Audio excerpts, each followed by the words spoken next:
So the first time I heard about AgriGro West was, it was quite a few years ago. It was before, long before I even started using AgriGro West.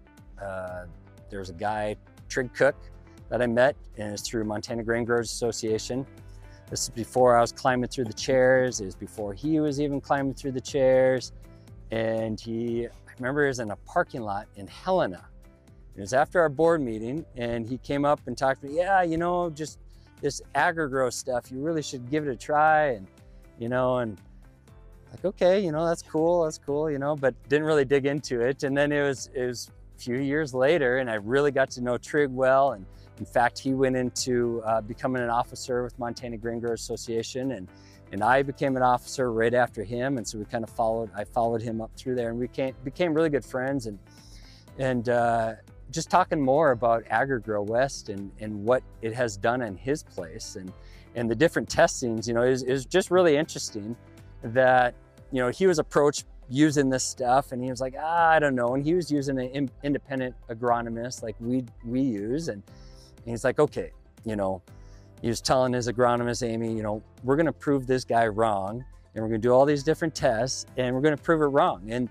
And he's like, to our surprise, they were right every time. We got proved wrong. This stuff worked. And it just kind of piqued my curiosity. Okay, so what is this? And I remember going to one of the meetings and all this third-party testing of it. You don't see a lot of that. You see a lot of companies come out, well, this is, this and this, but there's universities and all these others that have done testing, all these third-party stuff, and how long this company's been around for, 40 plus years. And so this isn't just a fly-by-night, prebiotic, biological, whatever, because that's kind of the rave right now. The last couple of years, all these prebiotics, probiotics, biologicals have blown up. And here's a company, AgriGro West, that's been around for so long that they've been, saying this works, and this is for soil health, and you can cut back on some of your inputs because this is what it does to your soil, and your microbials just work better and produce more nutrients for that. And so when we were starting, we were just kind of right there at the right spot, like knowing that soil health is so important to being a farmer and just for your margins and everything. It's just, I ended up bringing my agronomist. It's like, okay, we need to check this out. Grant, come with me to this meeting. Let me know what you think after this meeting, because I think this is the real deal. I need you to sit and see if this is on the scientific thing. You're smarter than I am when it comes to all the science stuff. Let me know if this is a real deal. And got done with the meeting, and he's just like, yeah, we need our whole group using this stuff. And that was, I don't know how many years ago that was. That was probably, I think we're probably been using AgriGro West maybe for, I think it's been 5 years now. I think this year, 2024, is our third year in a row for full farm. My name is Nathan Keane. The farm is located north central Montana, Loma, Montana. We're 20 miles west of Big Sandy. That's where my kids go to school. We farm a lot of different crops. This farm is called Upham Farm. So I married into the farm and been farming here 18 years with my father-in-law. I am pretty heavily involved when it comes to ag advocacy. I am the current past president of Montana Grain Growers Association. So I was the president last year, current past president this year. And what that's involved is going to, when we're in legislation for this state of Montana, going to Helena and just advocating for ag, pushing anything that's good for ag, and trying to stop anything that's bad for ag, and just helping our farmers, keeping the family farm alive and surviving. And so I'll be ending that role here at the end of this year, and I'm actually newly elected secretary for National Association of Wheat Growers. So I'll be climbing in the chairs on that, and that's on the federal level. And so I do a fair amount of travel to DC and visiting our representatives there, our senators, congressmen, and just, get in the face of a grower. I think it helps a lot to have a grower in their face, letting them know what it's like here on the ground, what programs are working, what programs aren't. We've been trying to shape a new farm bill that's every 4 years, trying to push that and get what makes sense for a new farm bill. Farming has changed drastically in the last, especially post-COVID. The amount of input costs have skyrocketed. Our fuels, our fertilizers, our chemistries have just skyrocketed. And so where is some of the safety nets, and how can that work? How can we implement different things within Farm Bill just to help farmers out and keep them thriving, so that we have a safety net to fall back on the hard times, drought, and different issues that we face, and just be able to go forward and continue the family farm. And so I dive deep into that, and I'm a big part of that, and it's been a lot of fun. And so I have another 4.5 years of the national side for that, and looking forward to that. Here on the farm though, we're in the middle of, well, towards the end, I'd say 90% done with harvest 2024. We grow lots of different crops, anywhere from 6 to 10 different crops a year. We put this into a 7-block rotation that we have on the farm, and it really works well for us for disease control and pest control, weed control, and such. So helps with soil health. It's a huge thing for us too. So how we started was, I still wanted to test it. Everyone wants to test it, see if it works. And I did, half a field here and half a field there, and just kind of spread throughout. And the tough thing for us is, it seemed like every test I did, we ended up getting hailed on hard. And so it just screwed up our tests. What ended up happening then is, just going to full farm, is I was seeing, other guys in our group using it, other guys that I know that have been using it, the studies that have been happening, and showing how it works. And I got a bit of FOMO, just like fear of missing out. Like, I figured, okay, this stuff is good stuff. And I know there's kind of as you use it, it just kind of works better and better as you continue to use it. And so that fear of missing out is like, we just need this on our whole place, and just start using it all the time, because I know this stuff works. I see the proof in other people's fields. Yeah, our tests got skewed because of the hail, and it was hard to see. But since then, I absolutely know it works. Like I said, we use an independent agronomist, and we still have some people within our group that haven't tried it yet. And my agronomist has seen, over 100,000 acres within our group, over 200,000, sorry, I think we're like 250 or something like that.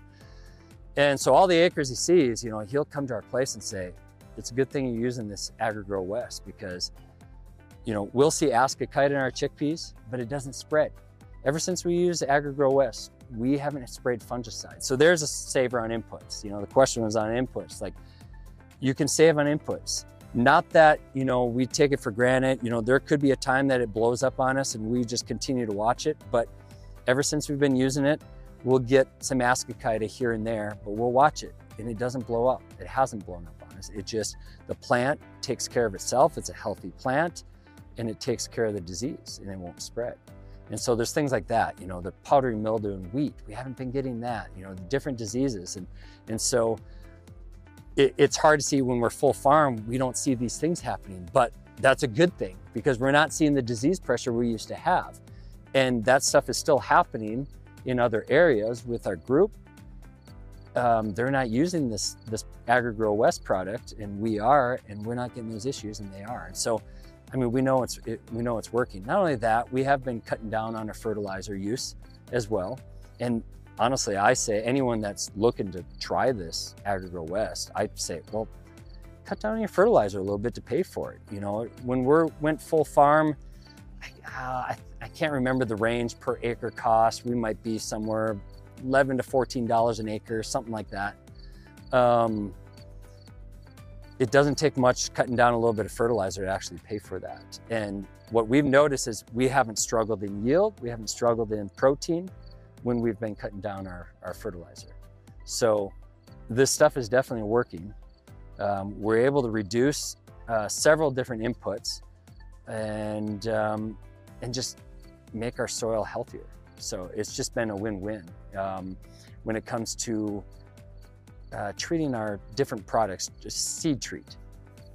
There's certain seed treats that I've just been staying away from. You know, it's one of those things when you do an antifungal seed treat or a fungicide on anything, it's a great tool to have when you really need it, but it's also killing the good stuff. And so if I can get by without using that stuff and just create more good stuff that will fight the bad stuff, I'm all for that. And so I've been able to cut down on my seed treats, and that's a huge cost right there. And use this product called Seed Max with AgriGro West, and that's just been a game changer. And not only that, I just feel safe treating all my stuff. You know, this stuff blows on me or whatever. Like, I don't feel like I'm killing myself. You know, this stuff it's just not harmful to humans. You know, so it's just one of those things. It's just been a game changer on our farm. When it comes to inputs for our crops, you know, we're just looking at what is going to give us the most bang for our buck is really what it comes down to. You know, what's going to give us the best yield, the best quality crops that we can grow, what can just improve our margins. You know, as a farmer, our margins are tight. We have zero control for the most part when it comes to what price we can sell our commodities at. You know, it's all market driven. It's not like we're producing a product here that we can shape and mold and then go market it at a certain price. It's what is the market pricing wheat at currently, you know, which currently has been tanking for quite some time now. And so how do we deal with our inputs? It's a tough one. It's a bit of a juggle. So part of it is we look at the crop and what does it take to get the most yield that we can get out of that crop. And so you can kind of look at different studies, how much fertilizer, you know, how much NPK does it take to get this many bushels. You're looking at the year, how wet is it, what's the capabilities. We have a agronomist that helps us out a lot as well on these things. But when it comes down to it really is, we're looking at the price for sure, but we don't also want to short our crop, you know, because we do want to give our crop the best ability it can have from year to year to produce the best crop that we can. But with that, you know, in my time farming here 18 years now, I mean, there's certain products that give you more bang for your buck that allow you to reduce other inputs over here by using this here. And so by finding products like that, I'm always looking for ways like that. If I can spend money that actually makes me money, that's a win. And so that's something that we're constantly always looking for. And yeah, that's about it when it comes to inputs. We want to just make our crops thrive, but if we can reduce in some way, but yet still have our crop still produce what its potential is, then that's what we're looking for. Yeah, when it comes to soil health, boy, I almost think that's almost everything. When it comes to farming, we're the stewards of our soil, and we can only get what we can get out of the soil. If it's a good, healthy soil, you can get a lot from it. If it's poor and it's struggling and it has pH issues or whatever, high in something, low in something, you know, the soil health is extremely important. And I think you're seeing that more and more with a lot of farmers kind of waking up to, you know, this whole thing about soil health is not just a gimmick. It is our livelihood is really what it comes down to it.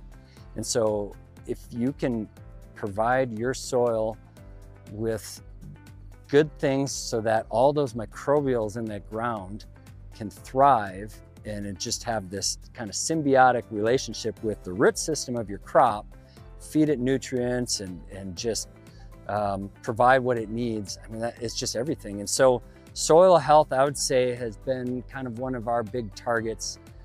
I'd say probably within the last decade, it's really kind of been one of our #1 things to deal with is looking at soil health, doing soil sampling regularly, seeing what we have in our soils. We're not over fertilizing. There's issues with that, too many salts in the soil, getting low pH issues within 3 inches of our soil. And so just looking at that, because we do see spots of issues. And so how can we change that so that we have healthier soils in those spots to be able to have crops that thrive? Again, then it comes down to your margins. You know, if you can have healthy soil that produces the best it can for whatever crop you're doing, you're just going to be better off.